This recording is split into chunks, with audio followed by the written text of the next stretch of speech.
The ever-changing weather around the world. Ever-diverse terrain and roads across the world. With Kumho Tyre that has conquered all. There is no road you cannot go. Go with Kumho. Kumho Tyre.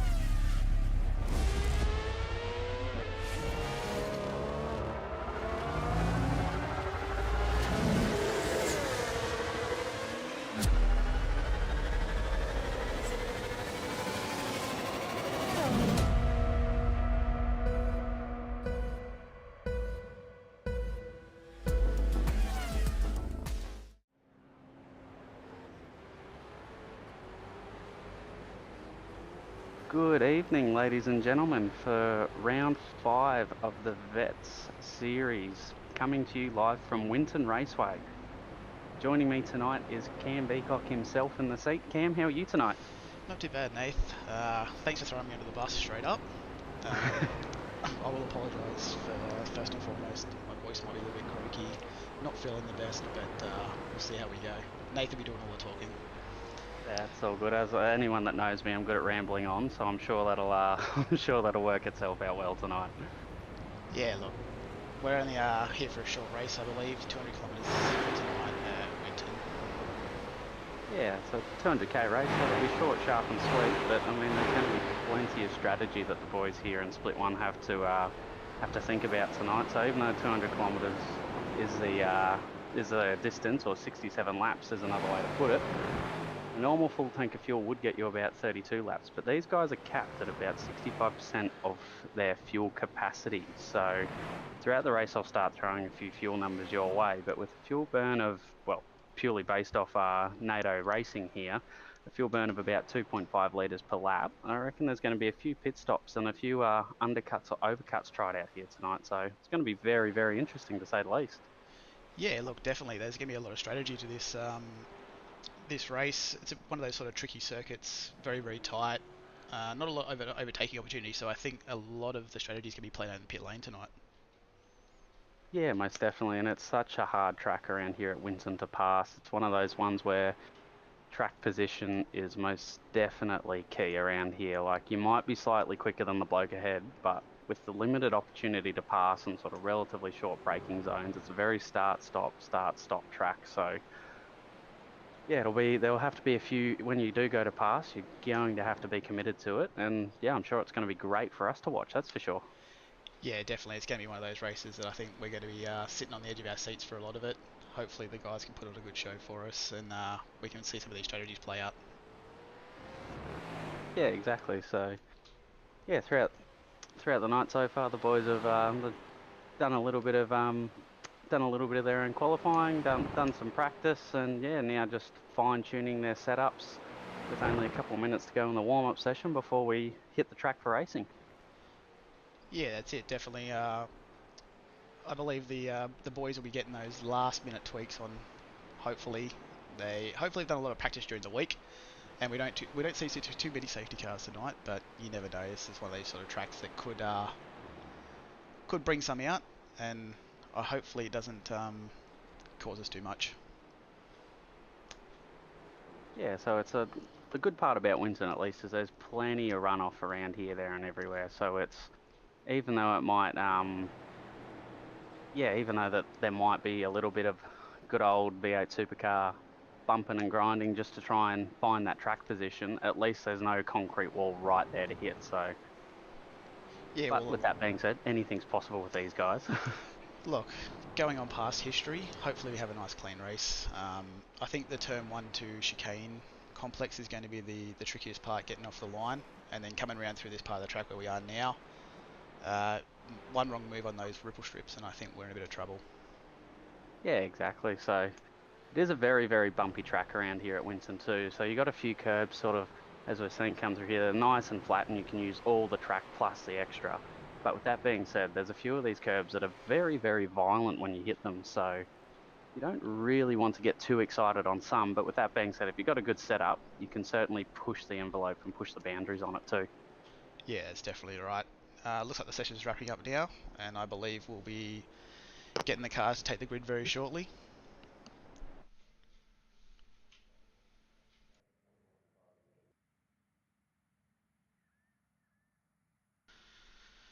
So yeah, here we go. Here's your grid for the round 5 at Winton for the V8 Veterans Split 1. Greg Favell has taken pole, which is a very good effort around here with an 18.572. Great time to go along there. And then we got Scott Gamble in second. Very, very close margin behind there. 12 thousandths of a second. Doesn't get much closer than that. Third, we have John Latham, followed by Damien Cairns. Jeff Thompson 5th and Kenneth Latta in 6th. Dan Hall 7th. Matt Bender in 8th. Michael Stewart and Scotty McCune round out your top 10 there. But wow, all top 10 cars within half a second of one another. Very, very close to say the least. And then sorry, you go. All right, in P11 we have Dave Kirby from Fishy Motorsports, followed by Tim Nicol in P12 alongside. Moving down the grid, we have Christian Smart alongside Travis Hunt. In P15 we have Jason Fewens with Greg Sharp. P17 we have Michael Quain and Dean Flavel. P19 we have Peter Vanderkran alongside the infamous People Champion Jamie McKnight.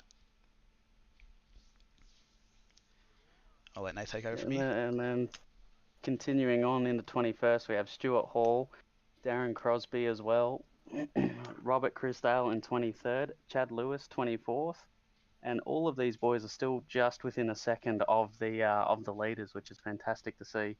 25th, we have Rick Sibra, then Chad Viger in 26th, 27th, Anthony Vizem. I apologise if I got that wrong. Anthony Vismar. Vismar, there we go. Michael Schroeder in 28th, John King in 29th, Troy Sipple in 30th. And then we have... Oh, you go. In 31, we have Rick Viger, followed by Chris Blanchard. 33rd, we have Matty Parker and Michael Taliancic. 35th is Darren Goosey alongside Adam Simpson.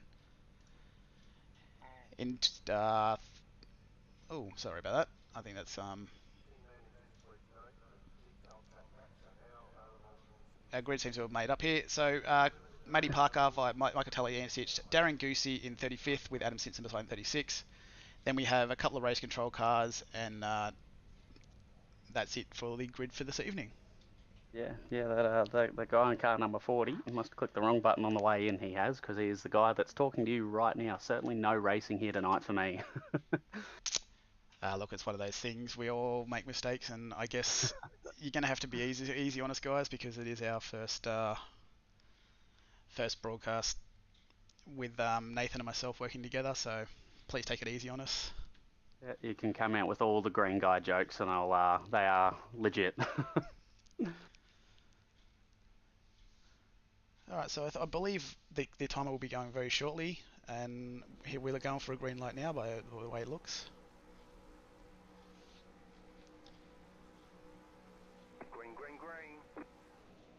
And they're away. Off we go. Lap 1, turn 1, the infamous one as we go through here. Everyone's got sort of a very good start there. Very good start from Greg Favell there. Will everyone make it through? Everyone seems to be coming on through so far. No huge bingles, which is fantastic to see through here. Lots of 2 wide action, lots of respect having to come from a lot of the people as they go around. Greg Favell out to a commanding lead so far. Oh, little bit of a brake lock up there. Not sure who that was. Oh, little bit of bumping and touching through there. Oh, we got a couple off. Jamie McKnight himself into the wall. Oh, into the tyre barrier. That flag is not going to like that at all. We've got we've got a few others going around here. Who else was that involved? That was Travis Hunt, I think. Oh, we got another car off. Car number 66 going into the flip-flop. That's so cool. So Chad Viger's had a bit of a bit of an incident coming around into the middle section of this track. Yeah, so You called it though, you did, Cam. It's certainly one of those ones where, yeah, it's that track position and the argy-bargy. Certainly, oh, and we got another one off again with, certainly many of the boys are trying to do what they can to get a hold. That's definitely it. Look, it's going to be one of those tracks where, as you mentioned before, track position is going to be absolutely paramount here. So the boys are going to be fighting extremely hard for this. Looks like we've got a car in the lane already. Someone taking some early repairs may have copped some damage. So it's one of those things you feel, oh, we got a car around at the back there. Who's that out wide again? We've got... looks like Michael Taliancic has come together with... is at the 186 of Darren Goosey. So we'll have to have a review about what's going on there a bit later. I think Race Controller are in for a busy stint so far. Yeah, well, but purely based off this lap one here, yeah, they're gonna be all over it tonight, I reckon. But that's why they're in there doing their thing, and that's why we're here to look at it and go, ooh, good luck. That's exactly right. I think it's going to be one of those things. They're going to have to work hard tonight on making sure that everything's up to standard for them. Yeah, but look at that, Greg Favell already got approximately 1 second lead on the entire field as he's coming around to complete his second lap. That's sort of the start that you dream about. Get out there, get ahead of all of it, get into your rhythm, and just start setting lap times down. Yeah, definitely. Look, that is absolutely crucial. He's seemed to have jumped away here. Has a commanding lead of almost a second after the second lap, and hopefully he can find that rhythm and keep going from there. Yeah, which is perfect to see from him there. And then just behind him though, the man chasing him down, Scott Gamble. I reckon he'll be there. It looks like he copped a little bit of damage there on the left-hand side of his car, so it'll be interesting to see if there's much going on there with in the way of damage or if it slows him down. But I mean, being in second place, it can't be affecting him too much at all there. Yeah, hopefully it's just a bit of side damage, maybe a bit of contact made on that first lap when they were argy-bargy sort of rubbing doors for that crucial position. Yeah, and then sort of rounding out our early on podium and sort of the start of a very, very long freight train of cars here. It looks like it's almost the rest of the field we have John Latham in third place at the moment. So again, he's approximately a second or 2 seconds now behind Scott Gamble. So he's still within sight, still within distance, but again that 2 seconds back, bang the car, punching that first hole of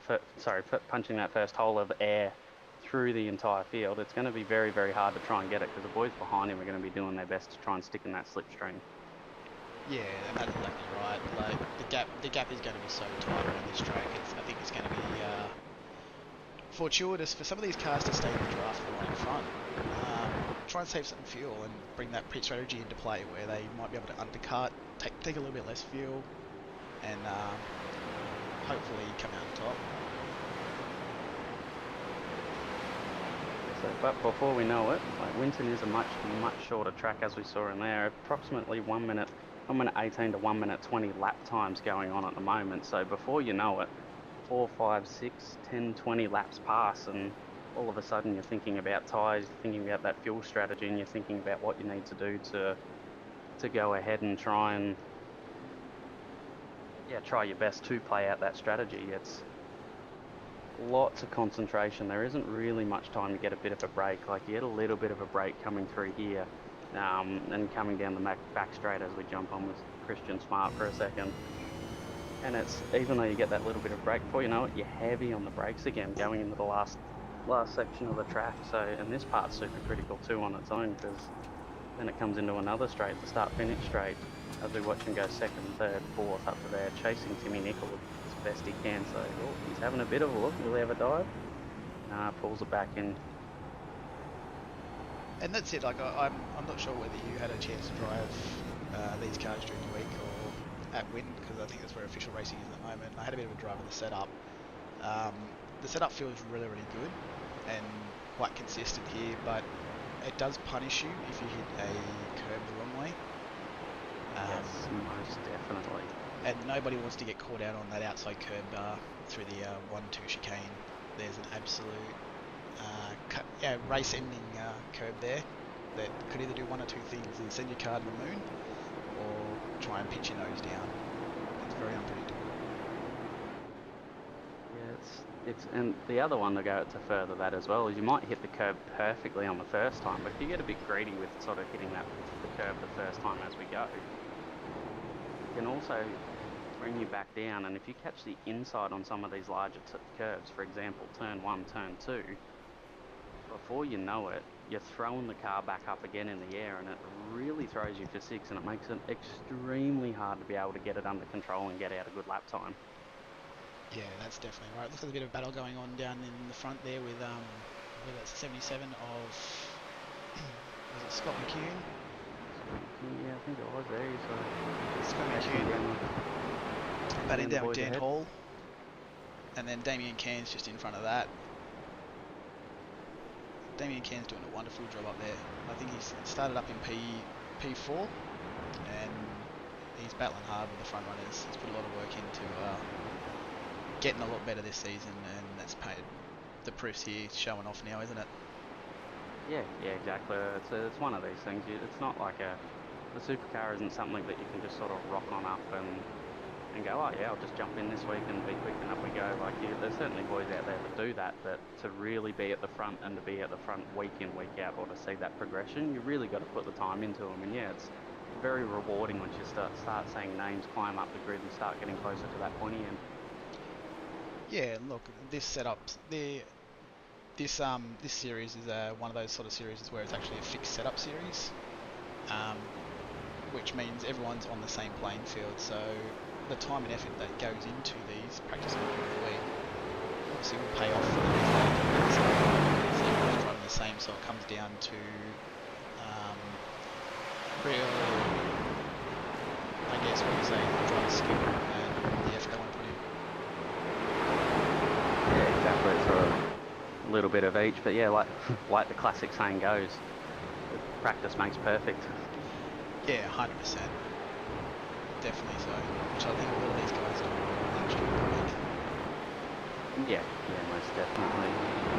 Just sort of John, it looks like Damien's even just sort of complimenting him a little bit more. It looks like he's starting to pull away from that pack there. It doesn't really look like they're any of them are sort of right on his haunches there. It's not like he has to worry about looking in his mirror to wonder if any of them are coming up to overtake him or anything like that. So, well, that's exactly right.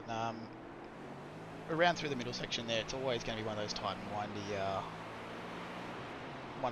and windy sections that either you make or you break. And it looks like Damien's just overshot that corner a little bit and given up a bit of the gap he had. A little bit of commentator's curse there. Sorry, Damien. It appears that way. Well, but I'm sure we'll definitely keep an eye on him as the night goes on, because I reckon he'll be one to watch and as we go throughout it. But no, this is a huge freight train of cars that we got going on at the moment, that's for sure.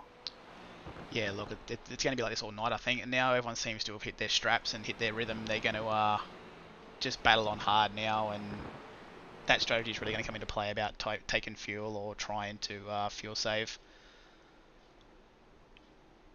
Yeah, so there's a little bit of a look there. They're battling it out to round out the top 10 here. We got Nichols and Stewart both going for it. Stewart looks like he was having a little bit of a look there on Mr. Tim Nichols there, but couldn't quite pull it off. The good old mind games is huge around here, so you can do just enough when you're the car behind. So just maybe move in the mirrors, catch them off guard, make them think you're going for the pass even though you're not. It's all a very, very high-flowing game of chess, this is. Yeah, exactly right.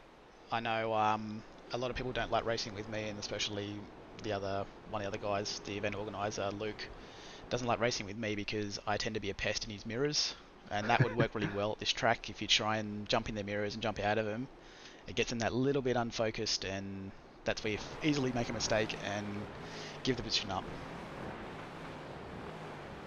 Yeah, so then we got the good old Penrite car just behind him though, just chasing down, trying to fight for his way into that top 10 as well. Just a Greg Sharp, so whole heap of Freight line racing going on at the moment, so we've got a Got a few of them that are, yeah, they're all sort of sitting into a rhythm at the moment, aren't they? Yeah, that's exactly right. It's all just playing a game of chase the leader, really. Um, there are a couple of guys having a few minor hiccups by the looks of it, with my thing telling me there's a few going off track, and it appears though Taliancic is now trying to regain some positions from the back and um, pushing a bit faster and pushing past a few cars at the moment by the looks of it.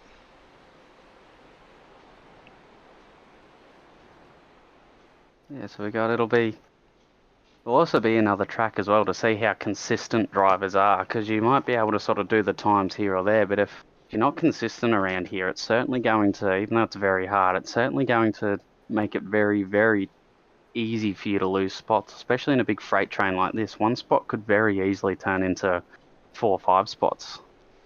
Yeah, that's definitely right. Well, look at this battle going on right here now, as we can see it. I think this is Chad Viger in the middle of.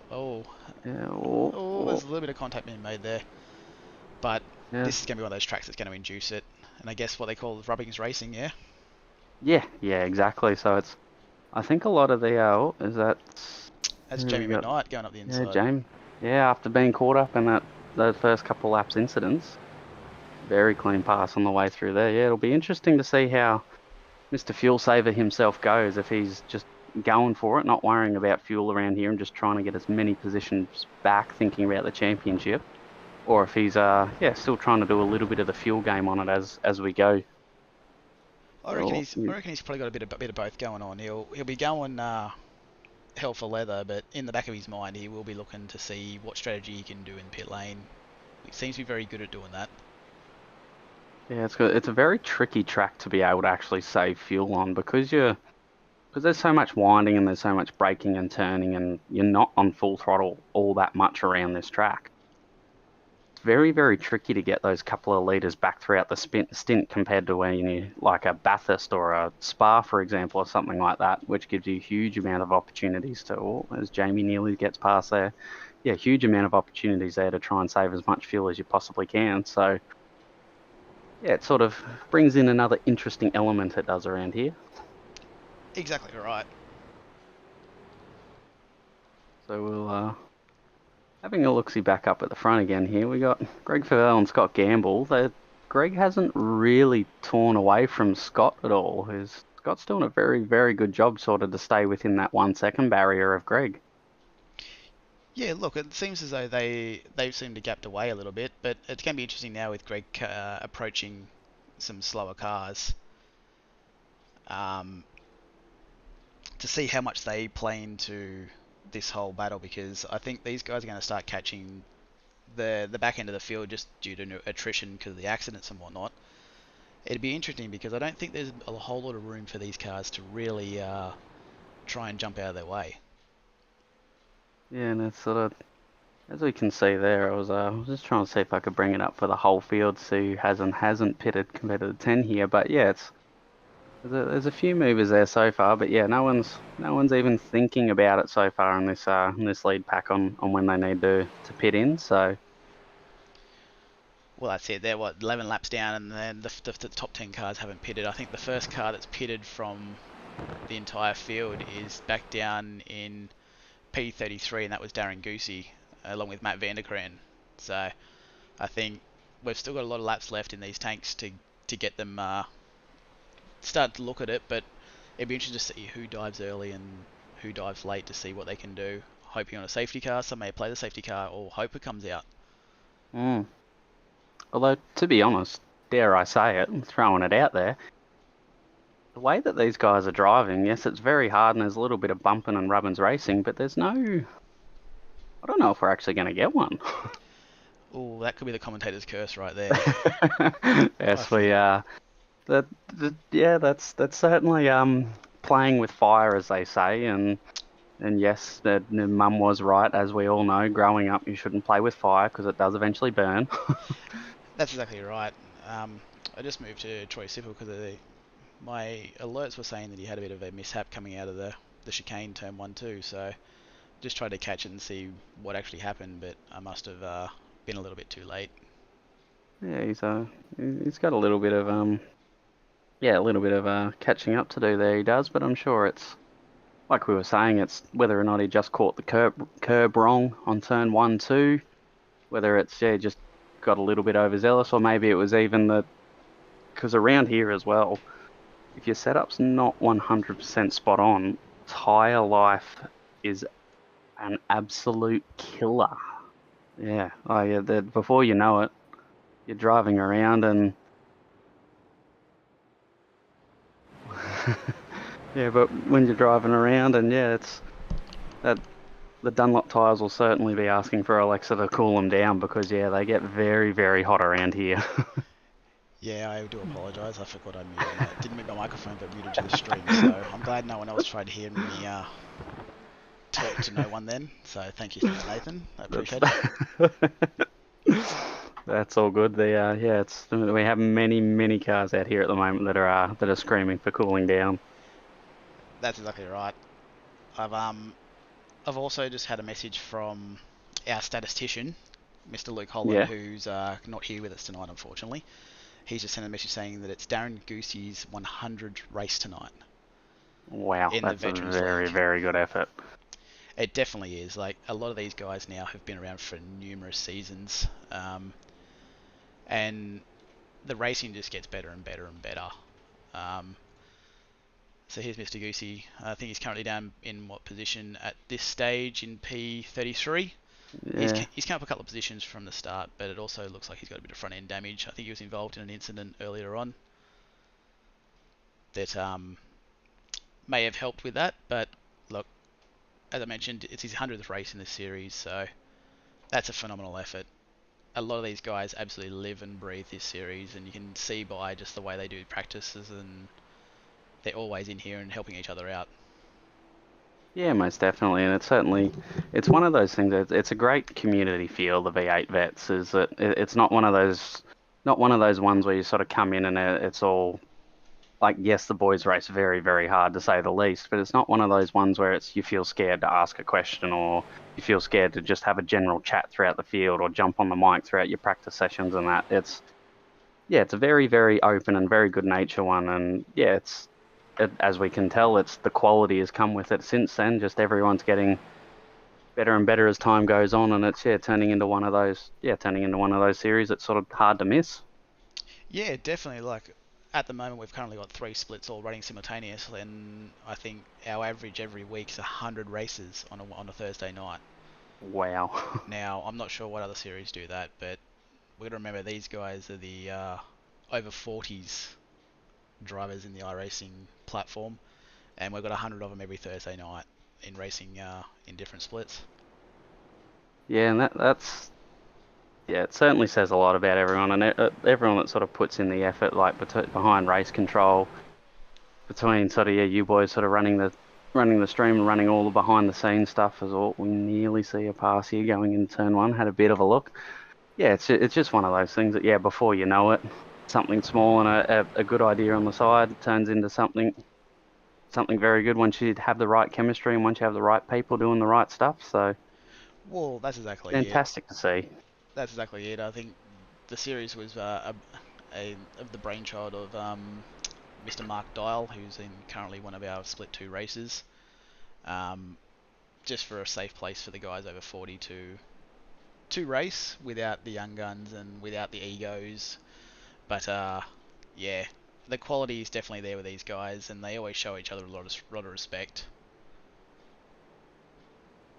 Yeah, most definitely. So, yeah, we still got quite a large freight train going on through here, which is good to see. Again, no real sort of huge movers or shakers from that point of view, as we're coming into lap 16 of the race so far. So, I don't quite have any fuel numbers going on just yet, but there is a chance that I might go ahead and steal some fun facts out of Larko's board based on NATO wannabe data. So, Fun Fact Central could be coming your way, ladies and gentlemen.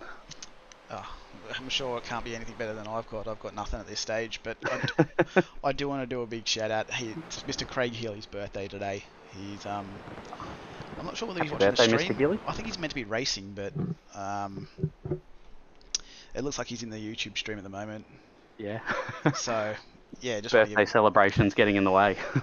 Apparently, has anyone told him that he can actually have a few quiet beverages while he races? Oh, it's quiet ones, loud ones. It's okay. It's your birthday. You're allowed to push the boundaries. Exactly right. As we look like we're going for a battle here, Michael Schroeder is chasing on the back of Rick Viger, and then Anthony Visma. It's turning into a nice little battle pack with the People's Champion coming into the background as well. This could start to throw a few curveballs in the mix. Yeah, I'm sure as all of them are, as all of them start getting closer and closer to the window here, and yeah, I did pop on down and have a cheeky look at Larko's board. Roughly based on how much fuel was in their cars when they started, I'm going to guesstimate about lap 20 is the most that someone will get out of a tank, or lap 20 will be approximately when we start seeing some action going around here.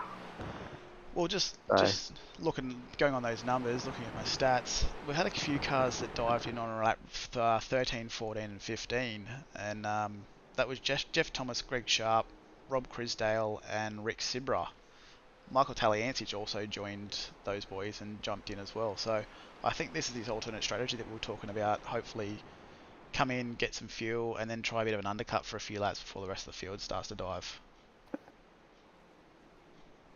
yeah, exactly. So it should be based on that as well. Yeah, it should be a two-stop race, I reckon, for a lot of the people around here at the moment. So there's no possible way, according to my numbers, that someone could do it on one stop. But there are men in this field that I reckon could give it a go, to say the least. I've seen some guys in this field save fuel, and I don't know how they've managed to do it. Honestly, it's just been one of those things where you kind of second guess how did they sort of get a bit of a benefit here, or what's going on? Because they're doing laps that you just go, you should not be getting that much fuel. So I've got another stat that's come through. One of the Type N Esports boys, Marty Hansen, is usually running car number 126, and up until recently, which he hasn't raced for a while now, he did 126 races. So I'm not sure whether that's a bit of superstition or whether that's what's going on. But it seems he might be hanging the boots up on his car number. I don't know. We'll have to reach out to him and have a chat. Yeah, that's certainly one that we'll throw the question out there, and very curious to see very curious to say the least to see what the go is behind that there. Yeah, definitely. Look, Craig Healy said he's away from some R&R this week, and he's still watching. So I'm not sure whether he's should be watching or what he's doing here. He's trying to relax, but he's probably yelling at his phone or yelling at the TV or whatever he's watching it on at this point in time.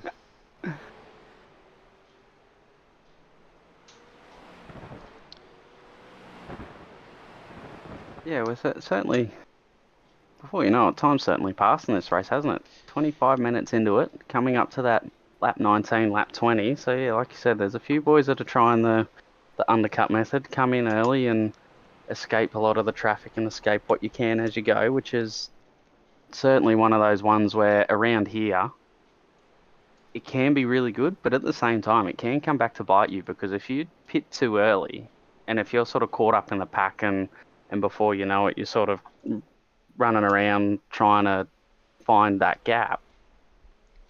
If you go ahead and if you go ahead and pit too early, you could quite possibly find yourself going a lap down. And that's exactly right, because the stationary time most of these cars at the moment, or transit time included, is about 50 to 55 seconds.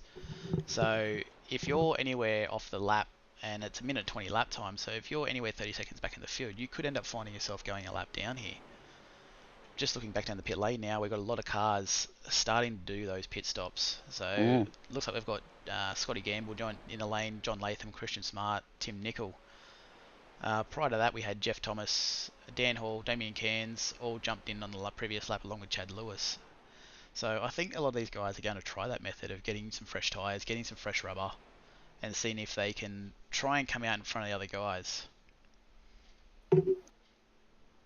Yeah, it's Yeah, to plug away at a few calculator numbers as well. All of a sudden, we've gone from not knowing many numbers to our calculators have had a real battle here themselves. If you fall 25 seconds behind the leader, based off what you were saying then, and based off the pit transit time, you're at real risk of going that one lap down because it's 25 seconds is the margin that you have to complete the pit stop, top up your fuel, get a new set of tyres on, and get out the other side without having to worry about blue flags. Which realistically, as I say that out loud, is probably closer to 20 seconds because once you're within that couple of second window between the leaders and away you go, you have to start considering what's going on as we've got another man coming into the pits here at the moment. Yeah, that's Kenneth Latter and Greg Crevel have now pitted on this lap. Those cars you just saw behind was Michael Taliancic were actually going to be a lap down, so we were just talking about that. Those cars were going to go a lap down. So the first car that has pitted, which we might cross to now and see where they come around on the track, is Scotty Gamble. And currently Greg Crevel, Kenneth Latter, Scott McCune, Michael Stewart, Dean Flavell, David Kirby, Stuart Hall and Jason Fewens are all currently in the pit lane. Looks like Peter Vanderkran's managed to save some fuel and he's actually gone out and he's still going around. He's going for another lap. I'm not sure whether this might be a good thing or a bad thing here, but we'll see how this one plays out because Darren Crosby's done the same. So Scotty Gamble's now coming up the main straight of the first guys that have pitted, and there's Greg Crevel. So this could be interesting. They're going, oh, he's got him. Wow. He's managed to get him on the pit stop. And as we can see, pit crew did a very good job at repairing his left-hand doors as well. Yeah, definitely. It looks like they've done a good job. But just looking at the stationary time, there's almost nearly five tenths difference between the two stationary times. So Greg was stationary a little bit longer, and Gamble got out a little bit quicker. So that would explain why Gamble's managed to jump him. But the only good thing is Greg Crevel now has a fresh set of rubber. So he has that 1 lap better rubber. Scott's tyres might have come up to temperature, but once Greg's come up, he might be able to still put some pressure on now. Yeah, exactly. And having that 1 lap, even though it doesn't sound like that much, having that 1 lap newer tyre in comparison is certainly enough to try and be able to make a move before the tyres plateau off and you sort of hit your rhythm mark. Like, first couple laps when you come out of the pits with that green rubber, that's when you really need to do that damage. That's when you really need to be able to pull off the passes. Don't hesitate, try and get ahead of him. But if the guy in front's able to do a good enough job to try and hold you up or to just put the car in a position that doesn't allow you to pass, it's, hands credit off to the guy in front at that point in time, because it's certainly no easy feat from both drivers. Well, that's exactly right. Like, and it looks like Peter Vanderkran's gone around again. So, has he got something in his tank that we don't know about, or has he got the drop tank in, or what is going on here? You're asking questions that are certainly outside of my iRacing mechanical knowledge right about now, but this is pretty impressive, not going to lie. Yeah, I'm very impressed with Pete's fuel economy here. I'm going to have to get some tips off him, I think. You and me both, that's for sure. It's going to be interesting to see where he comes out when he does drive in, which he now has finally jumped in. He's coming in. So it'll be interesting where he comes out. Just to go that little bit longer than everyone else. So even as we just saw from Scott Gamble, he was able to undercut Greg and able to get that little bit of track position at an advantage. Pete might be playing the longer term game here, so he might have hurt himself a little bit with regards to that undercut side of things that we very commonly hear and talk about. But when you think about it, going into the next stop, knowing that it's going to be a two-stopper, he might have the biggest undercut advantage out of everyone because, one, he's got 2 laps less fuel to add than everyone else, and 2, he can decide when he comes in and he has such a bigger window compared to everyone else to pit in now. He could certainly be a man to watch to gain a few spots towards the end of this race. Exactly right. Well, it looks like he's on the way out of the lane now, and he may end up rejoining the track around P20, 21, which he has joined out now, so he's in P19. So it'd be interesting to see, because he's going to take less fuel at that next stop, whereas these guys have been pushing hard, and I've got a feeling they've burned a lot of fuel.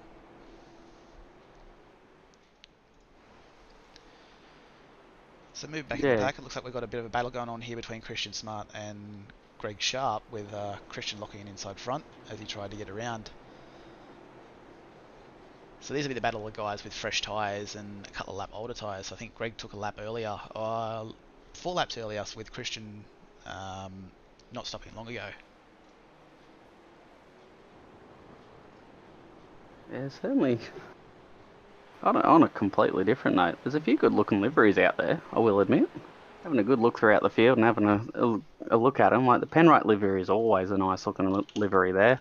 Taipan liveries always stand out no matter where they go, but no, there's a few nice, to go full young fella here, there's a few nice shiny liveries here. Yeah, look, that's it. There's a couple of experienced painters amongst the field. I think the Fishy, I'm quite fond of the Fishy car. I believe the matte with the gloss does look really, really nice. As you mentioned, the Penrite car always looks really, really clean. The Taipan liveries do look good. I'm impartial to my own team, and I'm not going to mention who that is, but I do like their livery. It's just clean and classy. But look, we're all impartial to our own team, aren't we? I think your livery's nice and bright green, which is my favourite colour. So Yeah, that's a. Yeah, I think you just hit the nail on the head there. You're always, you always got a little bit of a soft spot for your own team as you see them going around the track and that sort of stuff. So, but that's why we do it all. We love seeing our teams going around, and that's sort of what builds a community, I guess. exactly right.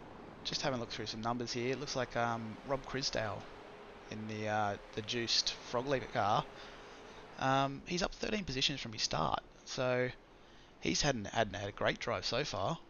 Yeah, you just beat me to it looking at some of those numbers. We've got a few big movers and shakers, but yeah, he's certainly to be in the top 10 right now from where he started back in 23rd, that's a mammoth effort.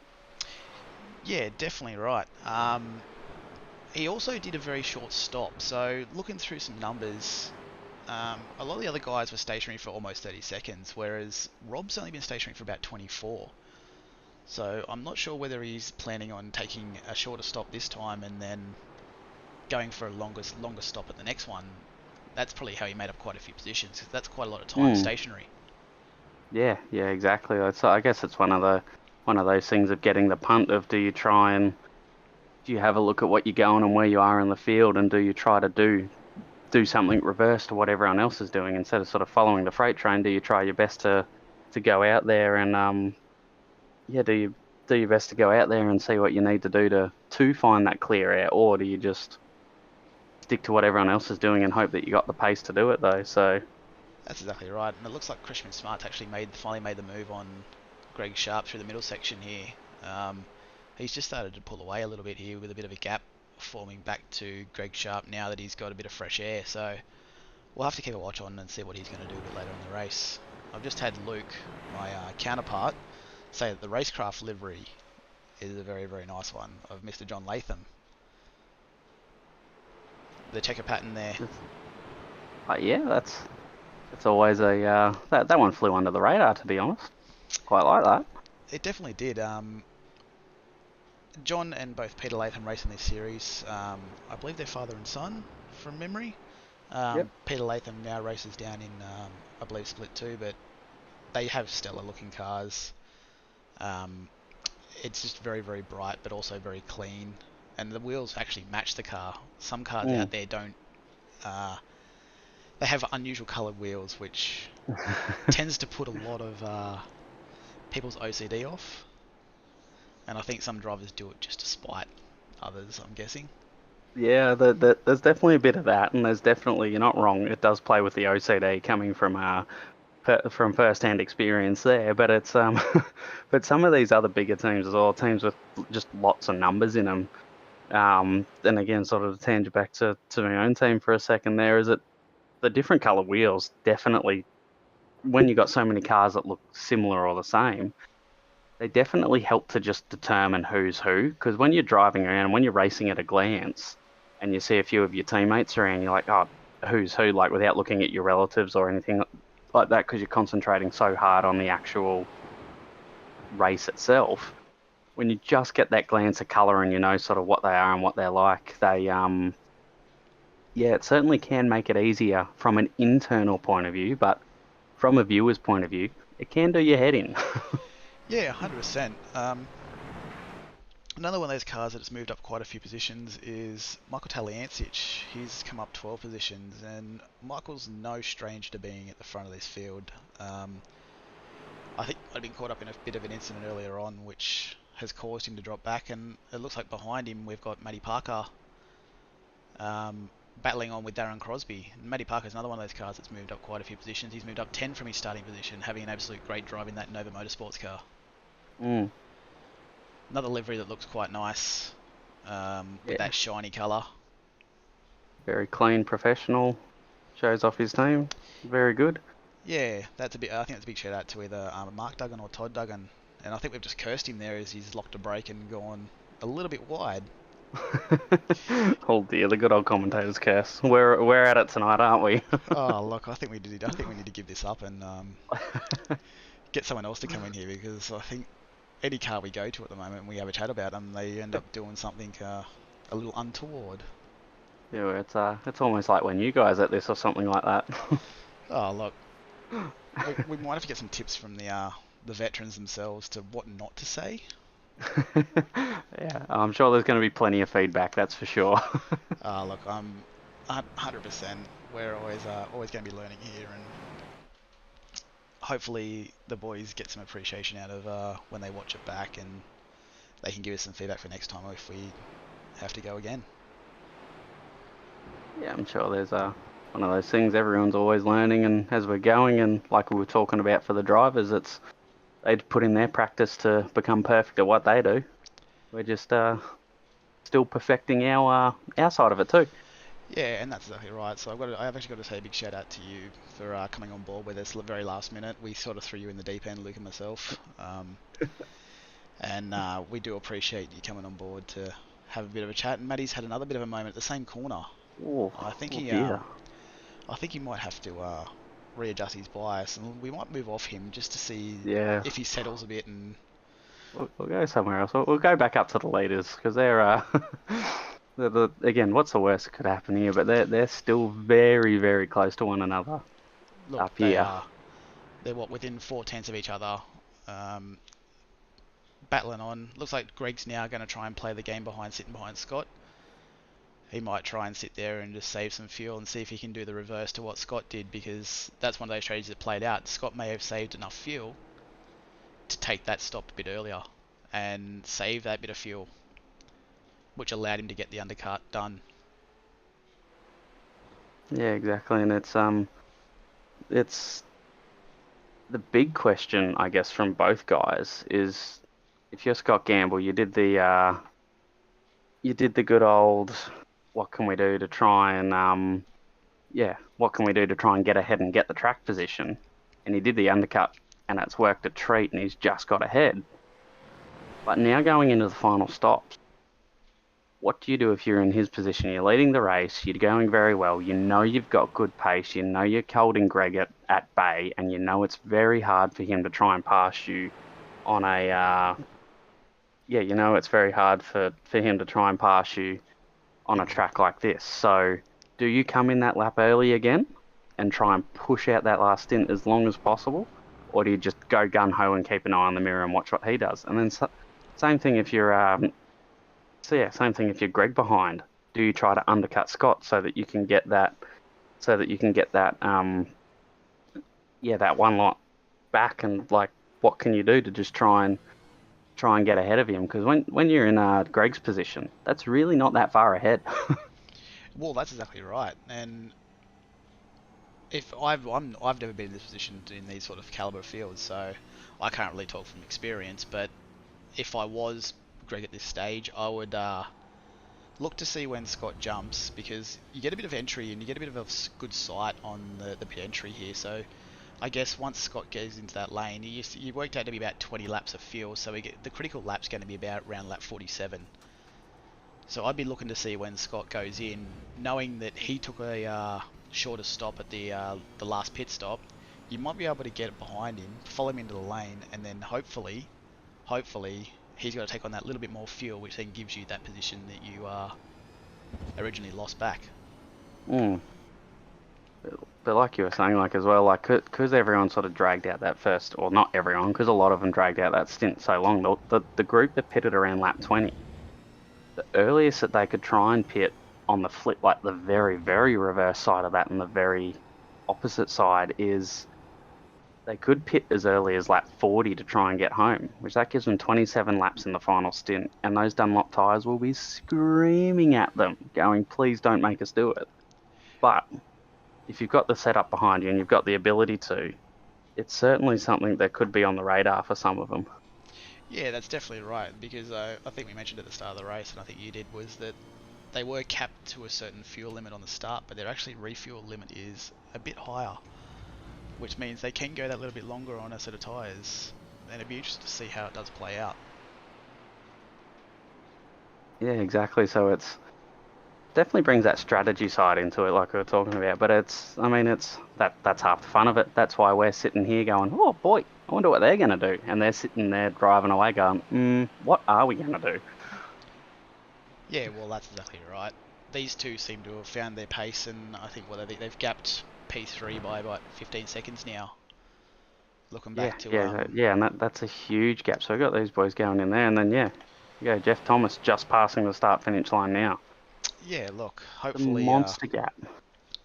hopefully that brings it all a bit back when it comes around to the pit stops and we go from there. But it looks like these guys have got a bit of a train going on, and while ever these guys keep battling, I'm going to say that the two guys in front are just going to keep running away. Yeah, exactly. Because they're all definitely doing as much as they can to try and do it. But I guess if you're these boys, Jeff Thomas and Kenneth Latta, you know that the two in front, you know they've got their pace, you know they're tearing away from you. You might go, okay, at what point do we try and work together to catch them? Or if we know we're not going to catch them, when can we start having our own race? And I guess that's a tougher question more for Jeff, as he much tougher question for Jeff. Yeah, that's exactly right. How much does he want to push on when he's got Ken chasing him, and then it's also on Ken as well. Does Ken want to try and get past and start cutting that gap down, or attempt to? It's 10 to 1, half a dozen really. Like, the game is anyone's. Simulation is anyone's. And these boys are going to race hard till the end. Yeah, most definitely. And yeah, once you start saying, especially after the first, I guess it's pretty easy once you get to the first round of pit stops and you see them that far ahead, you go, okay, they're running their race, they're doing their own thing. I want to be on the podium too. I'm going to do everything I can to hold the podium, and you're running it as if you are racing for first place yourself, but it's obviously for third. That's exactly right.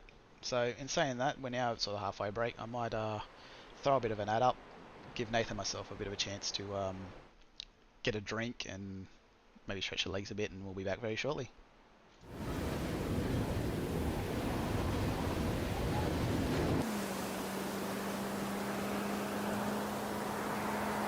The ever-changing weather around the world. Ever-diverse terrain and roads across the world. With Kumho Tyre that has conquered all. There is no road you cannot go. Go with Kumho. Kumho Tyre.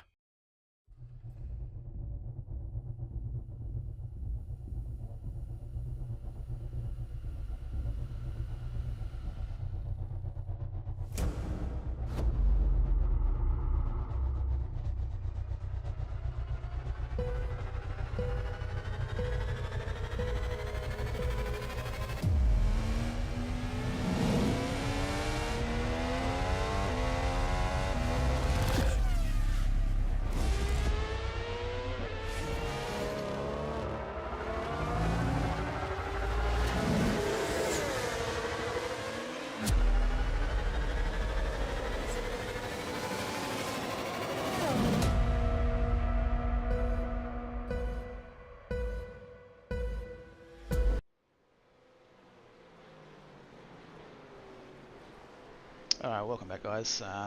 Just want to do a big shout out to our major sponsors this season, which are Kumho Tyres and the Logitech G, along with Corner Tint Solutions, Parramatta Isuzu Ute, and I think that's all of them? Maybe? But, if we have missed anyone, we apologise and we'll give you an extra shout out next week. But please let us know.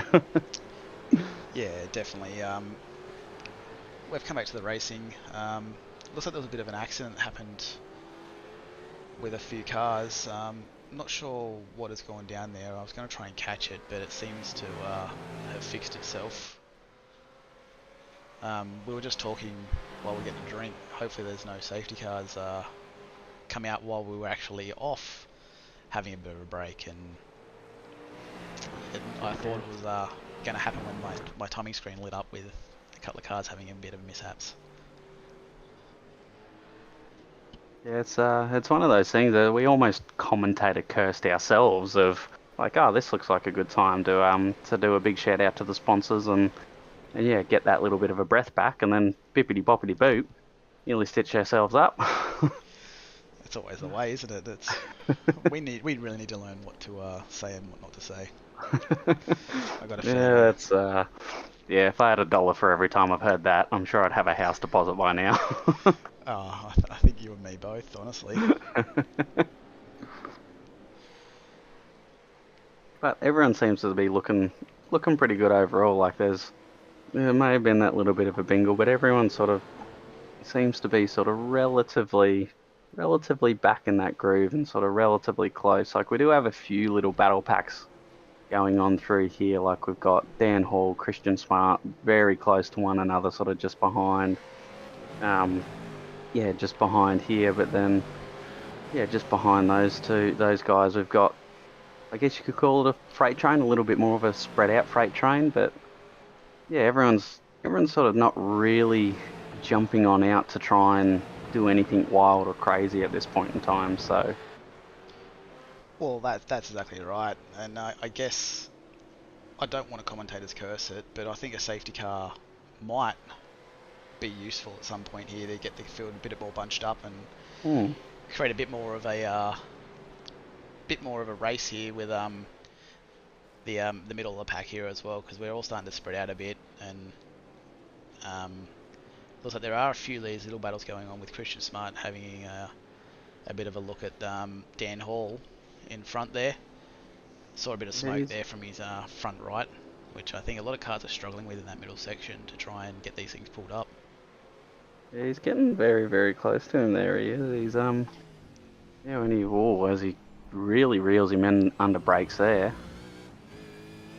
But yeah, that's like you were just saying. If there was a safety car right now, it would actually be very interesting time. These are sort of the danger laps when you start looking at it for a. Dare we throw out those dirty SC words of safety car? But if you're a driver, if a safety car came out now, it's a very awkward point, because if you were to pit now, you're a few laps short of making it home in one hit. However, if you're able to fuel save, like we've seen some of the boys are able to do, get an extra 2 laps out of a tank compared to sort of the average field pit stops. It could be something that very much pops up on your side. Yeah, definitely right. We might just go and have a bit of a look back through the field now. Peter Vanderkraan, look, his strategy is that alternate strategy at the moment where he's got that couple of few laps extra of fuel on. So I think he went to lap 34? Or has he just pitted recently? He's pitted recently again for his second stop. So maybe he's taking his fuel on now in hopes he can make it home, given that his fuel burn was quite that little bit better. Yeah, lap 34. That's a huge ask. However, yeah, no, I'm very curious here, because going off NATO versus Larko data here, that's quite an ask on saving some fuel. That is. Definitely is. So if we come forward a car, we're now up to Troy Sipple, another one of these sort of cars that looks like he's done his pit stop and he's been in a bit of a wars. I think he may have taken a fast repair to get himself back. Coming forward again, we have Anthony Visma. Looks like Anthony Visma is currently in P29, he dropped a couple of positions from the start, but hopefully he can make them back in his next stop. So coming forward again, we now have Chad Viger. Looks like Chad Viger and Christopher Blanchard are going it out, and that's in one of your team cars there, isn't it? In the one in front there, Mr. Blanchard. Yes, Nathan? it sure is. And yeah, Mr. Blanchard's sort of one of the newer guys. Oh, here we go. This is interesting. So I'll come back to you, Mr. Christopher and fellow teammate, because Chad's just come into the pits.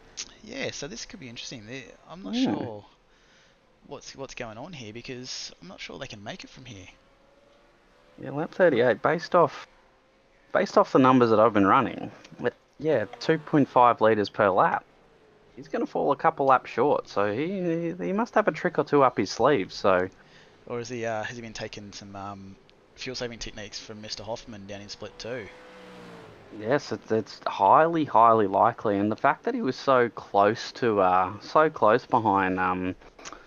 behind Christopher there is a good chance that even though, like how we were saying, how hard it is to fuel save around here, if you're still following a car, if you're saving 100 to 200 mil or 0.1, 0.2 a lap over a long period of time, if he's been doing that all stint, that may be just enough to reduce his fuel up time, and it may be just enough where he's hoping if he can pop out behind someone again, that it's somewhat achievable to make it home from that point of view. So, but with that being said, if people are pitting lap 38, 39, that's approximately 2.5 to 5 whole litres they've got to save.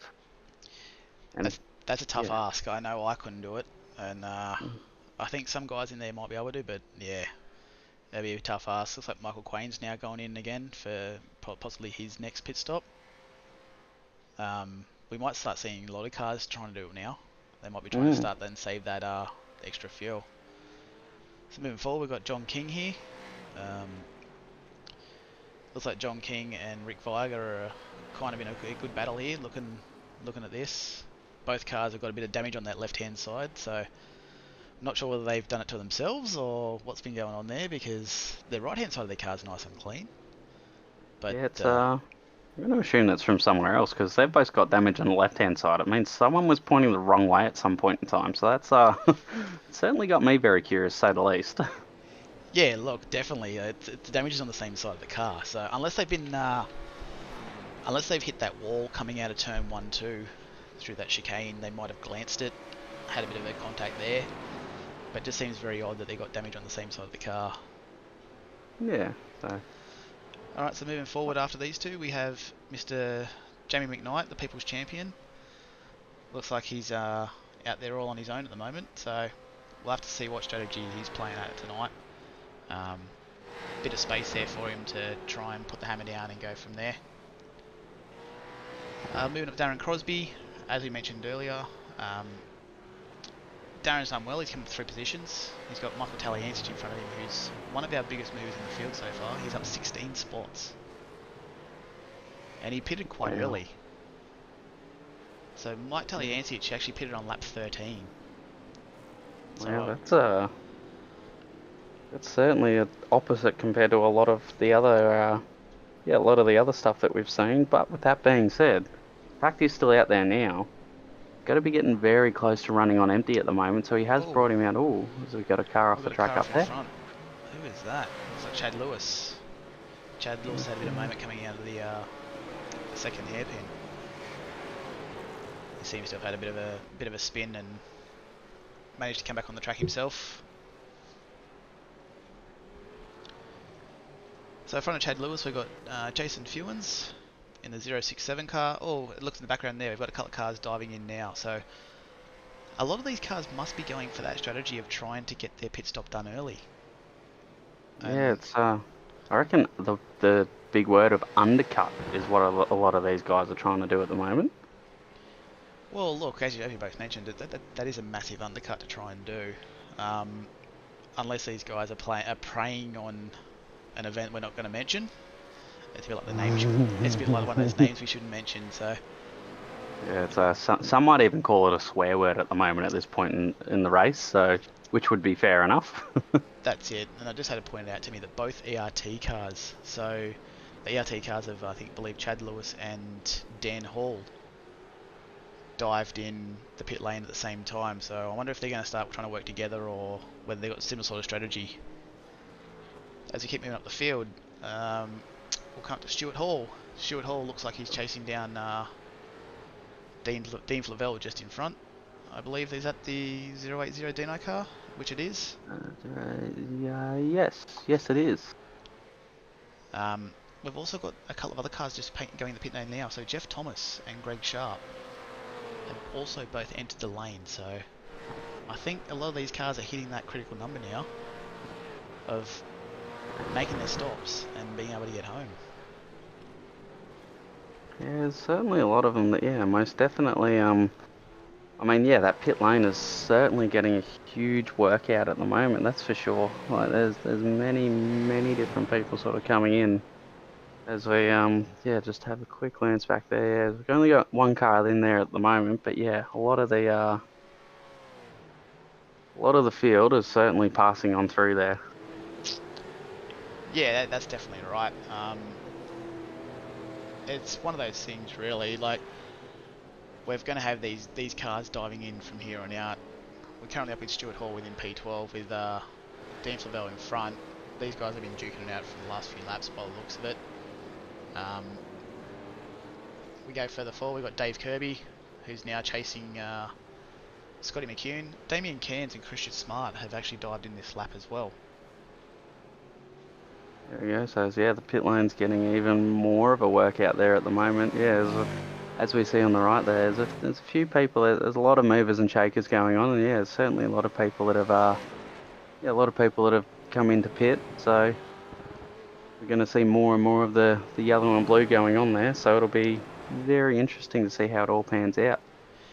Exactly right. This is another one of these cars I was talking about earlier with his livery, where it's a very nice livery. The Fishy Motorsports car, where it has just the right amount of colours with the fish, with that spec map on it, where it's nice and shiny.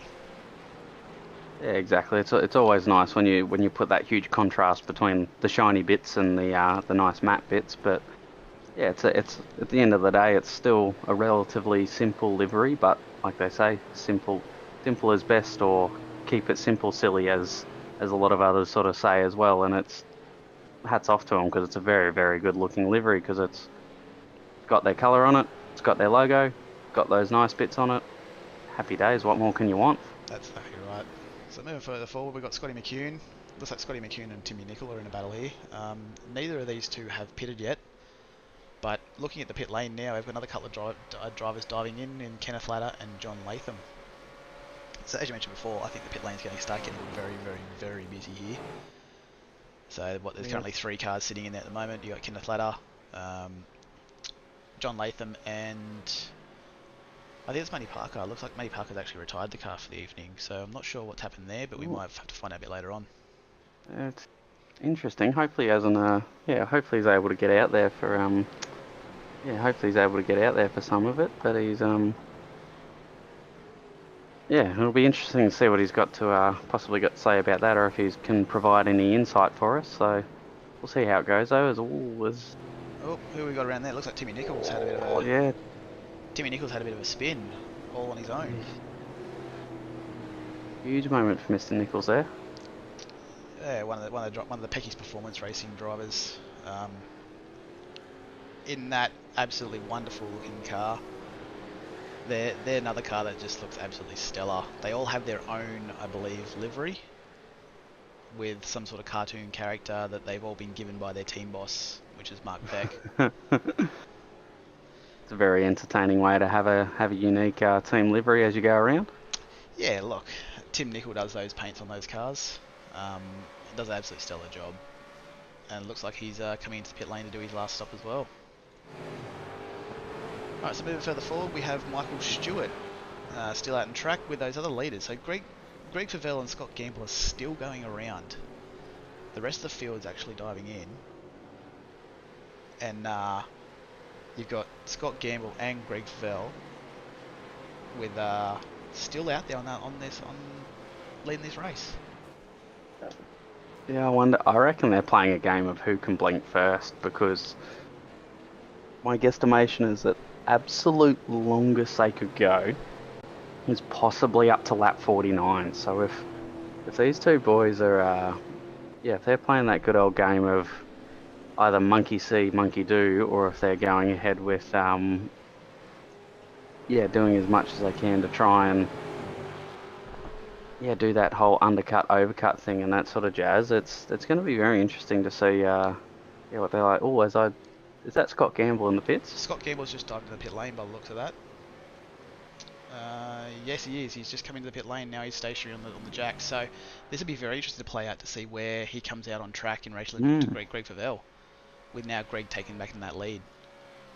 Yes, and we're having a few more diving into the pits as well. So yeah, it's.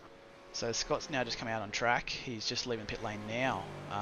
So it's going to be really interesting to see where Greg is currently on track. And looking at our timing track map up on the right, he is currently coming onto the back straight section there in the middle. I just had to mention that Luke, who's my other counterpart, he mentioned that Pecky's car is actually on our splash screen. So if you have a look at our splash screen there, one of the Pecky's performance cars there is on the background to the splash screen. They do look like a very nice car. It's a pretty cool shot, not gonna lie, having a wheel up in the air like that. Yeah, definitely. I'm not sure who got us that shot, but I think it was Timmy Nickel with his photography got us that. And it appears though Greg Favell has now dived in the lane, so this could be very interesting to see where he comes out onto track here. So we might just jump down the pit lane camera here and see where Scotty Gamble is. So Greg's currently stationary, looking at right at the front of the lane, and Scott is now about to come into the last turn to come down the main straight. So it'd be very interesting to see what happens here. Very, very close. So there goes Scotty Gamble. He's actually gone well and truly past, while Greg's still stationary. So I'm not really sure what's happened here. I wonder what's going on. I wonder if he's had a fuel issue or an issue with crew chief or whatever. Whatever fuel management system it is that he uses there. So as we go back to Scotty Gamble, he's now coming into turn 3, and I think Greg Favell was just in the background there when we saw him. So there he is there. That gap has quite massively opened up on the pit stop there. Yeah, that's huge. So I'm not sure really what's happened there and what's gone wrong. But yeah, most definitely. As you can sort of see in the track map, he's going in through the flip-flop through here. He's almost 2 whole turns behind. You'd almost say a turn and a half through this section here. Scott's going down onto the pre-back straight, and only now Greg's coming on through. Yeah, at that stage. So I'll go back to the front, which is Michael Stewart. So Michael Stewart's actually currently leading this race. Still has to make his last pit stop, which he might be doing on this lap. There he goes right now. There we go. He's just diving on in. Michael Stewart's driving one of the cars for Bin the Blade for Balin, one of the foundations that a lot of the Vets guys have taken on board, and you'll see a lot of their logos on our cars throughout the Vets. Once again, being a community, Michael all the way behind that. Yeah, most definitely. It's certainly it's a very, very good cause, to say the least. And it's been fantastic to see the amount of support and the amount of people that have been getting out there, and all the just everyone getting behind it and backing it. It's one of those things that almost makes you speechless at the end of the day. It's one of those point in case running out of words for it, just because it's just fantastic to see everyone getting behind, and someone going out of their way to do something like this and getting the whole community behind it. Exactly right. There was actually quite a big parade lap that happened after the event for Stewie, and the community's always there for each other. These guys are best mates. They might hate each other on race day, but when it comes down to it, they will always be there. There'll be some heated words, but look, everyone gets heated in the moment, don't they? Yeah, exactly. That's why we're all so passionate about it. If we all weren't that passionate at the end of the day, it'd be the same as, I don't know, doing lawn bowls and having a few beverages and chilling out. So exactly, it's very entertaining, and that's why we love this sport. Yeah, so I've also had Luke message me about the Gamble and Favell. Is Gamble going for a supreme undercut, or was it a fuel issue by Favell? So, not really sure there, Luke. We've had a bit of a look, and the stationary times of each cars were pretty similar. Like they were within a couple of tenths of each other. So I'm not entirely sure what's happened. It looks like Scott's got a better pit lane transit time, which is almost 5/10, which has probably assisted with him getting that bit more of a gap. So I think we might have to get Greg on some pit lane entry practice. Yeah, it's certainly yeah, there could be a number of factors into it at the moment, but it's got me a little bit stumped overall, to be honest. But I guess that's one of the things about these. Even though this is sort of a little bit more of a sprint endurance race, you could say, being a 200-kilometre race compared to a 300-kilometre. But yeah, it's sort of every second's, there's got a little bit of two Pecky cars nearly come together there. Yeah, look at this stage. I think these two are probably regarding down on some pit stops here, or lap traffic might be playing into the hands here of what's going on. It's Troy Stiffle. My timing light lit up saying that he had a bit of a mishap, so I think he might have been just trying to get out of the way some lap cars and moving on there. Yeah, and that's probably one thing we haven't really touched on too much since early on in the race, because we've got 17 laps to go at the moment, so we passed on the first 50 of the race. But yeah, it's going to be one of those things where lapped cars are certainly going to start becoming a little bit of an issue here at the moment. So we don't have too many that are a lap down. We've approximately got 10 cars that are down, and Rick Barger, I believe, is the last car that's on the lead lap at the moment. But when you think about it, if we've got 35 odd cars in this field and 10 are a lap down, it's approximately a third of the field. So it just shows how tough it is at the moment to actually stay on the lead lap. But especially when you've got guys like Scott Gamble and Greg Favell who are just blitzing it at the moment, to say the least, and how far out in front they are. Like 30 seconds ahead of third place. That's a very, very, who's Kenneth Latter at the moment. It's a very, very good stint, to say the least. Like, yeah, as we got jumping on here with Kenneth, who's got a pretty good gap behind him himself, which is panning out really good. So he's played his pit stop cards very well and all right and that. So behind we got Dan Hall, who's sort of just coming onto the straight as well, just passing the start finish line. But to put it in perspective, jump on with Scott Gamble, he's going through the middle of the flip-flop, so he's a country mile ahead of him compared to the rest. And then, yeah, when you look at where Greg Favell is, starting to close down that gap a little bit, starting to bite it in. There is a lap car in the way, which could hold him up a little bit, or if he gets the draft right and the lap car happens to pull out of the way, it could also very much fall into his favour here. So yeah, anything's comfortable, but anything's possible at the moment. But yeah, it's certainly looking very comfortable in comparison for these two boys out in front. Yeah, that's definitely right. What we might do is I might chuck on a lap with Greg Favell here, and we'll just see how he handles Winton here as he goes through turn 1 and 2.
Alright, just while we're having a bit of a break, I think something's happened to the People's Champion here. I'm not sure whether you caught it, Nathan, but seems like he's yeah, I think looks as though there's a bit of an issue going on at the moment with his connection, because he seems to be stuttering quite badly there. Look at, Yeah, I'm not sure whether wow, that's yeah. his internet or what's going on there, but Yeah, I was just trying to, this could be detrimental for Jamie for tonight's result, but yeah, like this is trying to get a hold of him. Yeah, I did hear a little bit over sort of the comms and a little bit over what was sort of going on, and yeah, he was saying that he was having issues, and he did sort of forewarn the competitors around him, which is very nice to do, by the way. Like it's certainly a lot of people just sort of go with the flow and hope for the best, or they're concentrating so hard, but yeah, he's jumping in and out a heck of and a lot here, to say the least. that's definitely not good from a race control point of view too, because they're going to have to look at this at some point and go, when's it become too dangerous? So when he starts getting around, looks like he's going to pull it over now, and not sure what's going on there. But we'll head back towards the front of the field. I think he's got a couple of major issues going on there. Yeah, he's yeah, which is very, very unfortunate to say the least, but it's yeah, just sort of listening into didn't mean to go quiet for a second there, but yeah, listening in sort of a few of the comms going on in that. I think Jamie sort of realised how big the problems are, and he's had to pull the pin for the night. So, because I did hear a little bit of a stuttered, look forward to seeing you at the island at the next round. So, And I look, hope it's not that bad for him. that's going to be very unfortunate for Jamie. It looks like he has parked the car. I didn't quite hear race control's chat, which I think you did because mine's currently turned off. But it does look like he has parked the car for the evening because I think the stuttering was just getting too bad. Yeah. You know, there was a little bit of chat there, and yeah, race control was sort of happy to let him, before anything detrimental happened to himself or any other competitors. Race control were more than happy to yeah, let him sort of do his best to try and sort out the issues he's got. So, very well done from race control there, and very well done from Jamie to sort of jump on top of it and sort of get away with it without anything huge happening or unintentionally taking anyone out. Yeah, 100%. Look, Jamie's one of those guys that's very, very passionate about this series and about racing, and he would be the last person that would want to take someone out intentionally, and especially on internet problems. So hopefully we can have a chat to him later on and see what has transpired and what's gone wrong there. Yeah, fingers crossed. It's yeah, fingers crossed it's one of those things where he's able to get on top of it early, and hopefully it's just, I mean, I don't know where everyone's watching from and what's going on, but Melbourne weather at the moment and the amount of rain and not storms, but just the amount of bad weather we've been having, it's certainly one of those things where it would be nice to have a little bit of dryness. So I don't know if that's playing a factor wherever Jamie's based too. Oh, look, it could be anything really. So I've had Luke reach out to me and also mention, can you please have a look at the YouTube chat, because he's actually asked you a question. Here we go. I'll jump onto that right now for you, Luke. Definition of multitasking going on here at the moment. This is. While you have a look at that, I'm just going to have a bit of a chat about this train going on here. So behind Kenneth Ladder, it looks like we've got quite a big train of cars here with Dan Hall, Jeff Thomas, Greg Sharp, Damien Cairns, all battling it out very, very tightly here. So this can be very interesting to see, because looking at the pit stop numbers, some cars have a lot less tyre life and some have better tyre life. So it'd be interesting to see how this actually plays out with these guys all battling out quite hard in this area. So I think with that chuckle, you've just picked up what the question that was asked. Yep. So all I have on that is that you must re-watch some of the racing that we do on a Tuesday night there, Luke. So if there's anyone that loves watching sort of what we do and sort of how we do it and that, everyone would have noticed that on Tuesday night, due to the warmth in our room, because I share with a name that a lot of us know of, Mr. Blake Warboys, the room was getting a little bit hot. So naturally, as we're getting into warmer months, if it's getting warmer, you put on singlets. However, like a lot of people, having a very winter's body at the moment, shall we say, and not seeing much sunlight at all, it was quite prominent the fact that I was wearing a singlet. But to answer your question, Luke, no, the guns are not out. They're happily tucked away behind a jumper tonight and my favourite flannel. So really showing showing the other end of the spectrum of how bogan we can be. But the I'm, point is, I'm nice and toasty, and thank you for asking. I'm very glad that we don't have cameras on ourselves because I think winter hasn't been kind to us, and I don't think it's still going to be very kind to us with the temperatures at the moment being nice and cool. Yeah, that's a very very fair point there to say the least. But it's yeah, it'll be good to have some warmer months there. But I feel like it'll be one of those things where we jump from freezing cold weather to boiling hot weather very quickly here in Melbourne. That's exactly right. Looking back up now, we're on board with Scotty McCune. This is this train I was mentioning earlier. So all these cars currently up in front now is Scott McCune, Christian Smart, John Latham, Michael Stewart, Damien Cairns, Greg Sharp, Jeff Thomas. We've got a 6-car train going on here, so it'd be interesting to see, with what, just under 10 laps to go now, how soon do these guys want to try and push and dive under each other, or whether they're just going to try and save some fuel and wait till the end. Yeah, exactly. Like it's some of those guys that sort of pitted a bit earlier, or anyone that pitted before lap 40, I reckon very much could be in that basket of let's see where we end up and hope that we're able to hold them off. But anyone after that, I reckon there's a very, very good chance that we'll start seeing some huge battling going on, and we'll start seeing a few more of these I won't say desperate moves, but optimistic moves to try and get an extra position or two. Well, that's exactly right. Look at this. Greg Sharp, who's currently in P6, has actually come up 10 positions to put his car in that position tonight. So that's a fantastic drive at this track, especially being so tight and twisty. It's a huge effort to say the least. Yeah, there's a man that's got very close to that 9 positions up as Rick Vigar, but the man who's come up the most amount of positions so far, from 34th up to 20th, which is a huge effort in itself, is Michael. And again, I apologise if I say this wrong. Michael Taliancic. Yeah, there it is. Oh, I wasn't far off. You weren't far off. We'll get some coaching going on during the week, I think, for some of these names. But yeah, Michael Taliancic, new run into the season, new run to the league. Actually, he joined on his 40th birthday was the very first round, which he actually won. So wow. It goes to show how this league is very, very professional, and how these guys actually really want to get into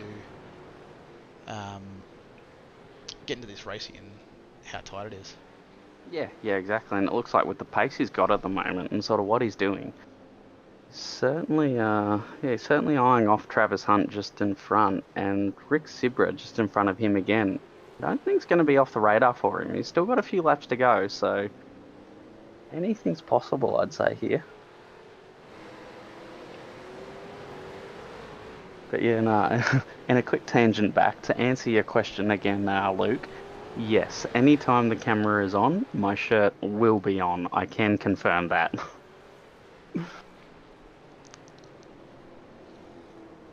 So we got there's enough whiteness every time we look up at the moon or look at any sand on the beach, so that will be enough for everyone.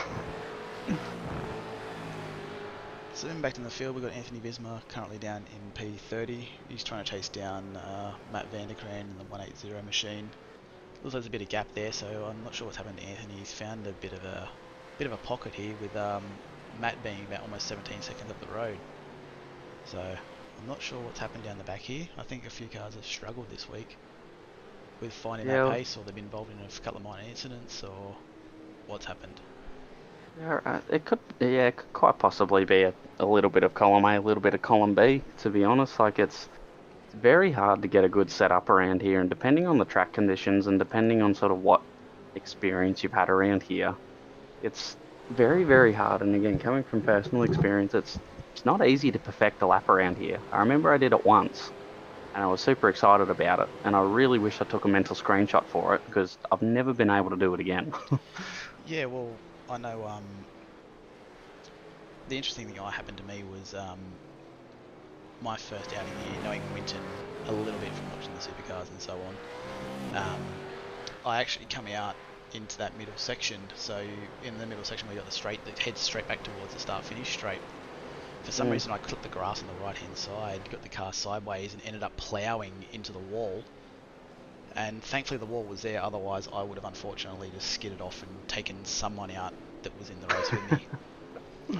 Can't say it was one of my proudest moments, but we live and we learn, don't we? Yeah, it's sort of one of those things where, yeah, as you're going along and as you sort of, we kind of touched on it earlier in the night, practice makes perfect, and yeah, it sort of helps summarise that point very, very nicely there, where yeah, it's just one of those things at the end of the day. That's exactly right. So, looking, reading through a few things, Jamie is currently up in Castle Hill up in Sydney, up where we are, but his internet dropped him out with 10 laps to go, so that's very unfortunate for him. As mentioned earlier, I know how much he loves this series and how much time he puts in, and yeah, he'd be very upset to say the least with the events that are taking place. Yeah, so hopefully we'll be able to see Jamie next week back at it, and hopefully there won't be any more either internet issues or computer issues or whatever it happens to be. So fingers crossed, we see you back behind the wheel before you know it. Yeah, definitely. We'll have a look up at our leaders real quick and see how close that gap is. So, looking at Greg Pavel here, he's got about 2 seconds behind on Scott Gamble there. These guys have cleared out to almost 40 seconds away from the rest of the field. So these two have had an absolute stellar drive by the looks of it. And a little bit of a plug here for Logitech. I know Scott, racing for ERT, is sponsored by Logitech, and he's actually racing on one of the wheels and pedals I believe we are giving away for our best and fairest for the season. So any racer from all three splits that is deemed by race control as to be the best and fairest goes into a 3-2-1 sort of vote, and at the end of the season the person with the most votes will win one of those Logitech direct drive wheels with pedals to take their own. It's certainly a great prize that everyone will be wanting to win there. 100%. Look, and that's what this league's about. When you look at it, it is the best and fairest. There's plenty of ways we could have done it, but that was the best way to have started by the guys in the committee and a few other members, that it was always going to be for the best and fairest as deemed by race control. That way we get a good mix. Yeah, and it's huge incentive for all the boys out there as we got a car stationary back there. That looks like one of the Type N esports cars. Yeah, that's well, let's see if we can jump a hold of there. This could be a very interesting plot twist towards the end of the race there. I'm not sure whose car that is. It's not Damien Cairns in the 88. It's not Greg Favell. Could be very interesting to see who that is, actually. Yeah, it's I'm doing my best to get there, I swear. I think it might be Anthony Visma. He might have, I believe he's parked the car. Yeah, okay. He went far enough off the track to see what's happened, and I think he's just parked it for the night. It's certainly it's not the end of the night that he would have wanted. Yeah, 200k race. He's made it 63 out of 67 laps into it. That's most of the way there, but yeah, so close but so far. Yeah, so that's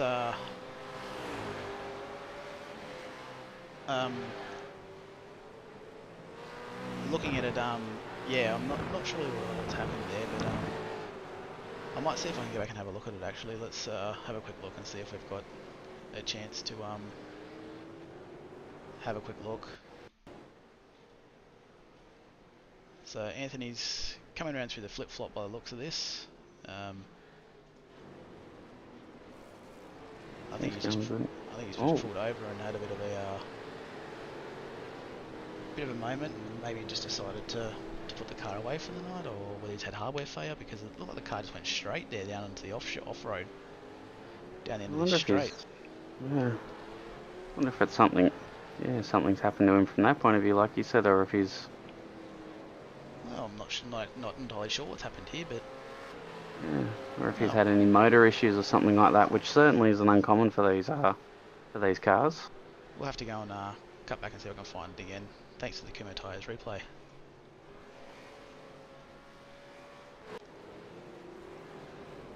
So we're now back live with the battle of Greg Sharp and these boys. It looks like these guys have gapped themselves out now a little bit. So there before they were all racing nose to tail. If we go back a bit in the field, it looks like there's a bit of a battle going on here between John Latham, Michael Stewart, Damien Cairns and Christian Smart. This will be a very, very interesting battle pack as we sort of get towards the end. Nearly all of them are close enough where they just about could have a think or just about have a look. We have some very defensive driving going on up ahead, unless that's someone trying to get ahead of a lap car. But we gone the wrong way there. Yeah, they're all close enough that they could just about try to have a bit of a look and a dive, as we see a few different lines from them all coming through into this section here. So certainly could be one of the packs to watch as we get towards the end here. Well, this is it. This is another one of those sort of tight trains that's going on. We've only got a couple of laps to go in the race now. I think lap 65 or 67, and this could be anyone's game here as these guys battle for those last crucial positions. Yeah, so just look at that. So many of them all so close to one another. What do we have there? Nearly an 8-car train. Yeah, we got 1, 2, 3, 4, 5, 6, 7, 8. Yeah, 8-car train. I'm glad it's not any more than that. I nearly ran out of fingers counting them. Oh, look, it's a tough gig, but we got there in the end. I nearly had to start using my toes after that. I don't know how to count any higher than that. Oh, look, I'm sure I've got some fingers around the hand over here if I need to. But once again, this has been an absolute stellar race. Only got a couple laps to go. These guys have been battling hard. Greg and Gamble have just been a class above. They have checked out. I think they're currently 47 seconds up the road on Kenny Later in P3, so just goes to show that they've just ran a clean race and got on with it and driven away. Yeah, it's one of them. And I think another huge thing that's been able to help them is that we've made it to lap 66 of 67, as I'm pretty sure the leaders have just crossed back just crossed past start-finish line themselves, start the penultimate lap. There's been no safety cars, which is a huge, huge standout to the calibre and the level of driving that everyone's been going on with over here. So, yeah, fantastic to see that. That's exactly right. Like, to have no safety cars in 67 laps of Winton has been a very, very good effort as we just cycle through that. This appears to be the gap from Scotty Gamble to Greg Favell, looking back from the, I guess you'd say the rear splitter of the V8 supercar. I think the camera says gearbox, but we won't go into that. Yeah, it's going into as he will gets a little bit squirmy there. About to go into the last lap. I think he's dealing with a little bit of lap traffic at the moment. So he gets past one car. He's got one more lap car in front of him. Coming into the final lap of the race, it's safe to say certainly in pretty good positions here as we jump back onto Greg. And that's it. As they cross now out for the final lap of the race, the white flag is out. Oh, hold on. We've had a bit of a car going around in front. Hopefully Greg makes it around. No, he does. Yep, he does very safely, which is good to see. That is very, very good to see. So we might move back in the field and see what these other battle packs doing here with Jeff Thomas and these boys, because this is where it's going to start getting really interesting. These guys are now fighting it out quite hard.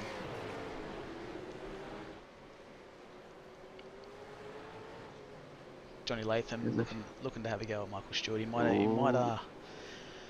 I think he might leave this one for the last lap or last corner and have a bit of a dive here. I got a feeling. He's good. Oh, he's got a good run there. He's got a better run. Oh, choosing the outside for turn 1, 2. Wow, never mind. He's got it done well beforehand. How they go into braking here? He nearly had a look. Very well done there. He's just got to hold it together for a few more kilometres. That was a fantastic pass by there, John. I think that's his experience of and Damien Cairns looks like he's going past Stewart as well. We'll come back to this battle real quick. We might just move up to the leaders here. Scotty Gamble coming onto the last corner now.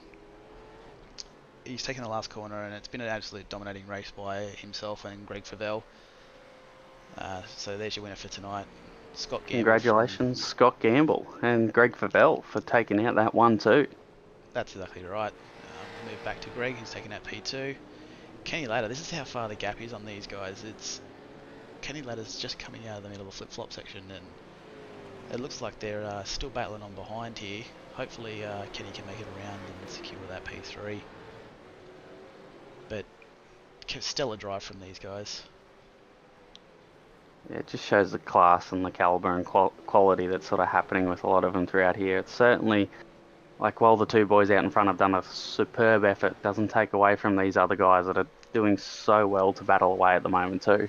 Definitely not. So there's Kenny Ladder in P3, followed by Dan Hall in P4, Jeff Thomas, then Greg Sharp. Johnny Latham comes in P7 with Damien Cairns trying to last minute move with Christian Smart behind. Then Scotty McCune, Timmy Nicol, Dave Kirby, and I think that is Stuart Hall. Coming home in P14, Dean Favell, followed by Robert Crisdale, and then we have Darren Crosby. Michael Taliancic is coming down the main straight now, and in for P17. That's absolutely fantastic drive by him. He's been up 17 positions.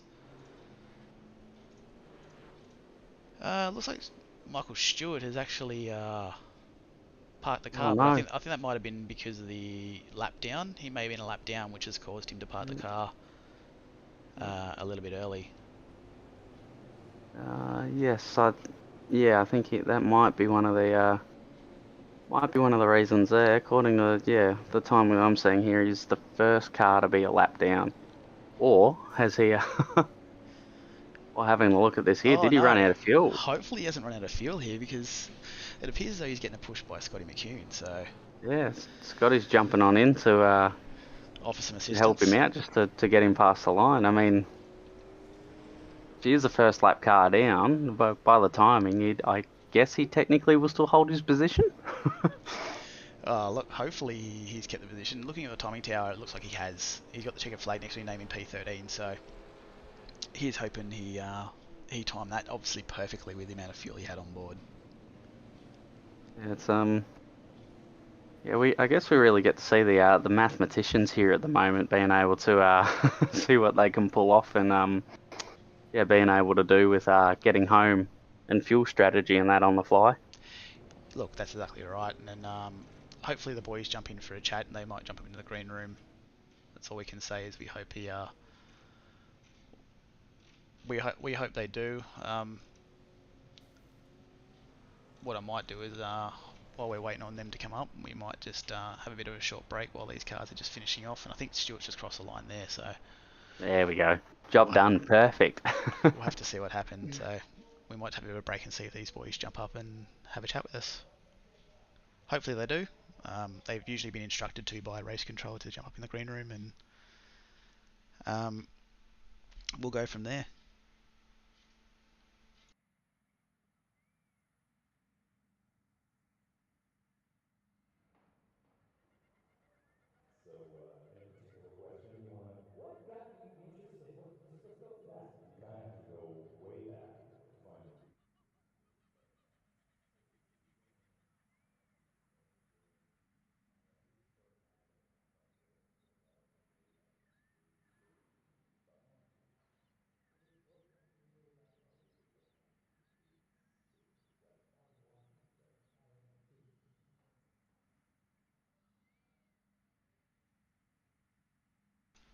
So while we're waiting here, we might just chuck the results up for the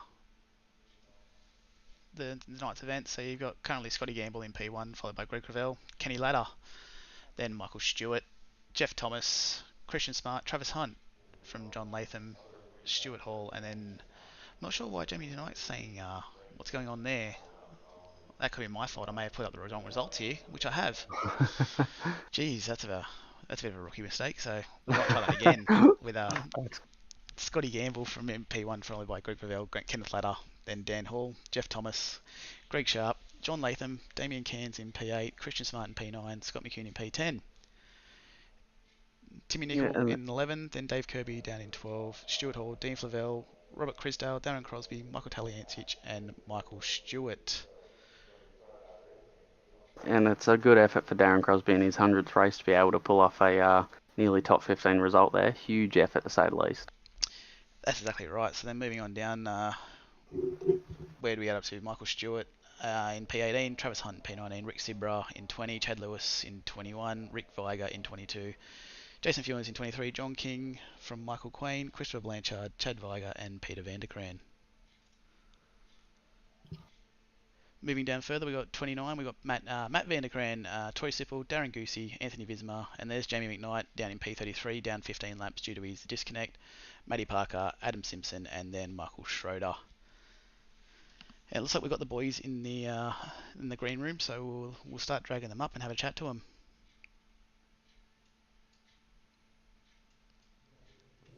So unlucky, but at So, least I finished the race.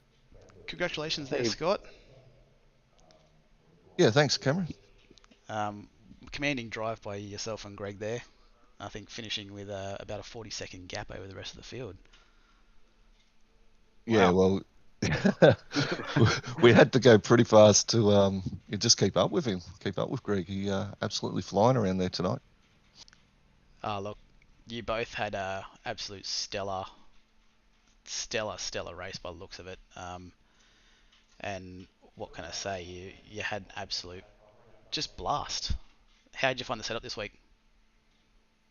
Well, yeah, I mean, it's the same for everyone. I had to do a bit of work to get used to it. It is different, but it is what it is. And I mean, we P1, so we can't complain, mate,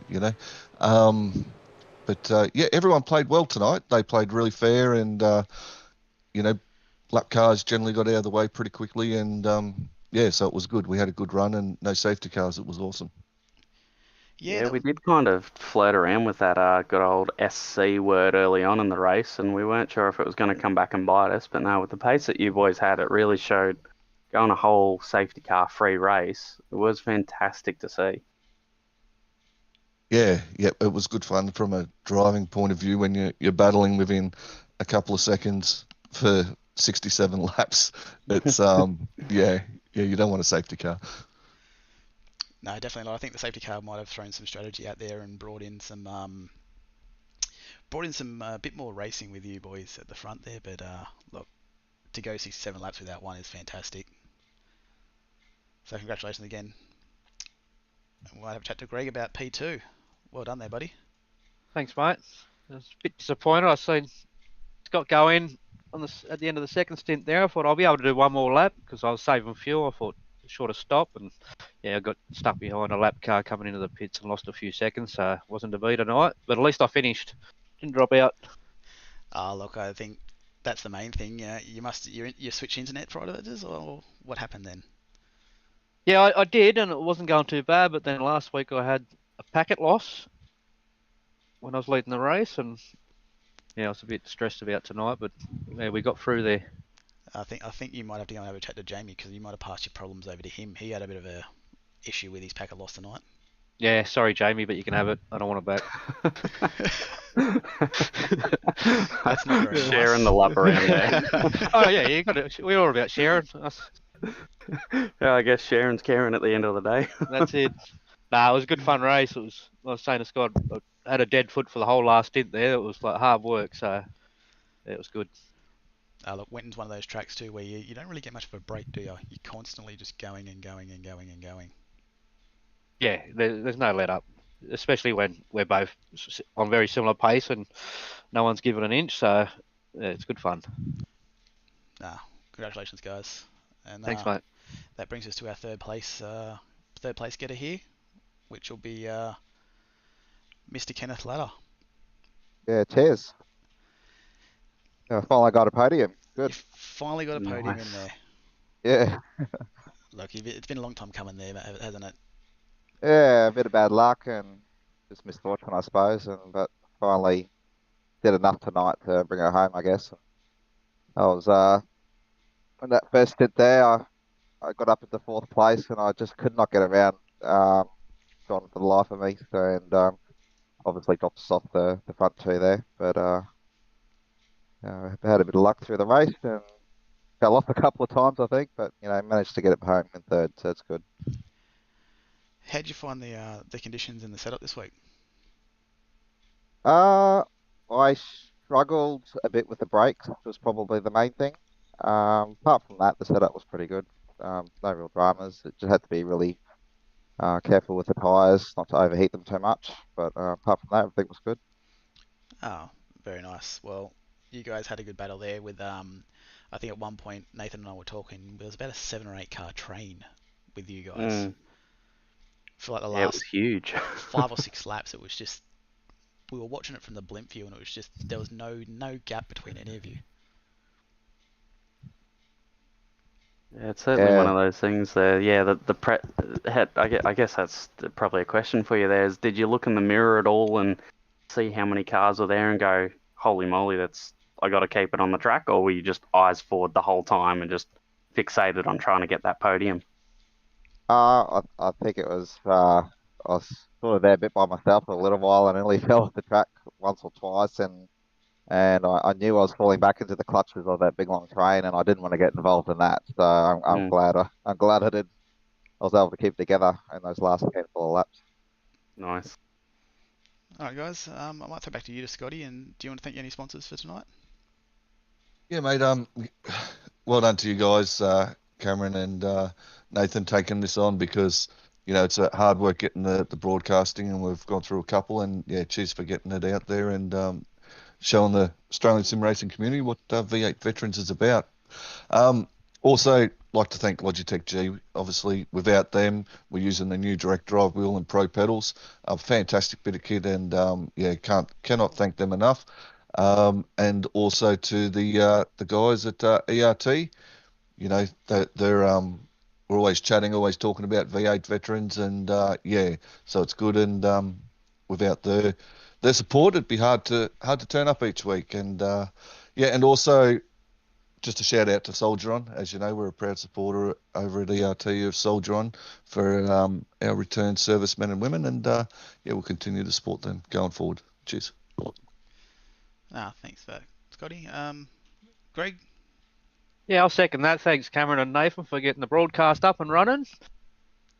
Sure, it's going to be good when I go and watch it back. Oh, hopefully. So, yeah, I'm sure you might send us a few messages with a few pointers as we go, but we'll take them on board. We're ready for them. If you're having a go, that's the main thing. So, yeah, congratulations again, Scott, Ken on the podium.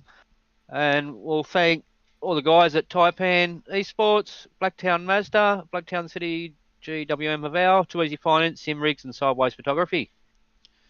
No worries at all. Thank you very much there, Greg. All right. Thanks, mate. Kenny, I'll throw it over to you. Oh, of course, I'd like to thank the people that actually put all this on, and obviously congratulations to Greg and Scott. And our sponsors, Waypo Runner Performance, Smith & Son Renos, Epoxy, GGT Customs, ALC, DM Sim Photography, Proxima Mechanical, West End Mazda, and Too Easy Finance. I think that's it. And all the boys at SSO, of course. Great bunch of blokes. No worries at all. Thank you very much for that. So, what we might do here, guys, I might drag you guys back out, and then we'll finish up the event and come have a chat. All right, thanks, guys. Yeah, thanks, guys. Well done. Cheers, lads. Oh, I think I've dragged one too many there. I think I'll drag my other commentator out with me. Yeah, it was there was a whole heap of blippity da bloppity blippity going on then. I was like, well, where are we going? Where are we going? We're going on an adventure. Yeah, look, that's exactly right. Well, guys, just want to say a big shout out thank you to Nathan. He's battled on with me tonight. We've hopefully the boys put on a good show for you, and the broadcast looks okay. We're always looking for feedback. If you find anything wrong, give it to us. Just want to have a big shout out to our sponsors, which is Kumho Tyres, Logitech G, Quantum Tint Solutions, Parramatta Isuzu Ute, and then all the drivers in the V8 Vets League. They make this series exactly what it is from Yeah. here on out. Yeah, exactly. So no, it's more than happy to sort of jump on board and yeah, help out where I can. That's like sort of the boys were saying earlier. It's very much one of those community things, and yeah, if you've got the opportunity to try and help out, more than happy from that point of view. But yeah, it's certainly again like it's been a huge eye-opening experience as well, seeing how much work goes on in the background that all you guys do, and let alone even the race control scene, which I've sort of haven't dabbled in too much. But yeah, knowing the amount of background work that goes on, and also seeing the appreciation from the boys that actually race this series, like you boys and the vets and that as well, sort of realizing that there is a lot that goes on. Like it's very much yeah, it's a great kick to say the least. Sort of watching it all happen and seeing it all go on. So yeah, and also all the sponsors that manage to jump on board as well to help out, just to help it grow. It's just one of those things where once everyone sort of jumps on board, everyone does their own little part. Whether you're a sponsor, commentator, driver, race control, fantastic to see a series like this be at such a high standard, and also see it still growing to this day. And that's exactly right. So I suppose we should mention we want to shout out to the guys in race control. They do a stellar job like always. It's no fun being in there, but they have done a fantastic job. So on that note, I think I might wrap it up here with Nathan tonight, and we'll throw to our ads of our sponsors, and then finish the evening off. And hopefully we'll be back on tomorrow at some point.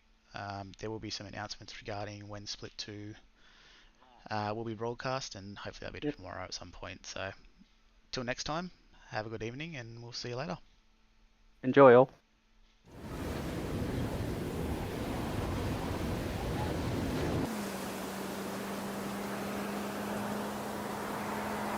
The ever-changing weather around the world. Ever-diverse terrain and roads across the world. With Kumho Tyre that has conquered all. There is no road you cannot go. Go with Kumho. Kumho Tyre.